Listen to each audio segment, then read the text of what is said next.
This crested crane is going about its normal routine as it paces around this compound gracefully that is now its new home, eating all that it can find to survive. This is one of the current 13,000 cranes that are still alive after a 2001 census. It is believed to have reduced over the years from the initial 100,000 birds 30 years ago because of the constant habitat destruction. Crested cranes prefer savanna areas, although they nest in wet habitats like wetlands by nature. Their nests are a platform of grass and other plants in the tall wetland vegetation. The crowned crane lays a clutch of 2 to 5 eggs, and the incubation is performed by both sexes and lasts 28 to 31 days. Chicks fledge at 56 to 100 days. And that's where they breed from, the wetlands. Those thick papyrus wetlands, that is where they breed from. So you destabilize, you degrade these wetlands, we are not going to have these birds in the next few years.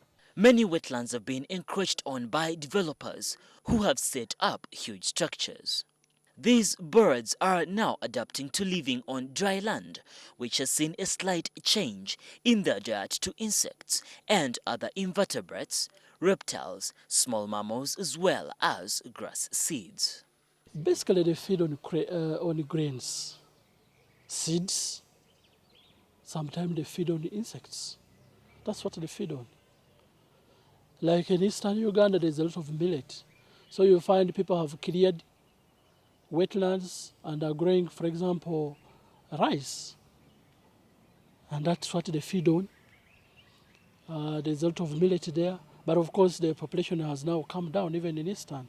The birds are on a brink of extinction in the next 20 years if wetlands are not restored. Many wetlands have disappeared, unfortunately, and it is only a few, like this one by the lake shore, that have managed to remain.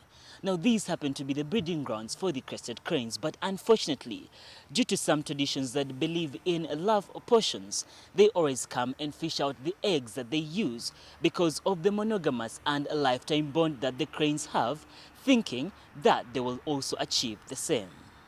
Those are traditional beliefs. People can pick anything. It's not true. It's not scientifically proved. Some people pick snakes and use them in concoctions, whether love potion. I don't know for what reason. Me, I don't believe in those things. Cranes have a social lifestyle with the famous breeding display involving dancing, bowing and jumping.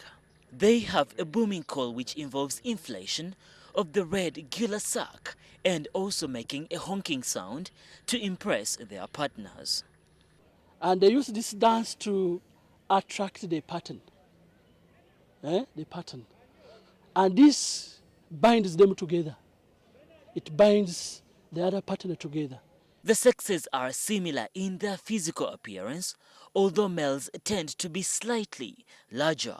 Although the crane remains common over much of its range, it faces threats to its habitat due to drainage, overgrazing and pesticide pollution that will see it extinct if nothing is done. Krikadoda, NTV, Ecotalk.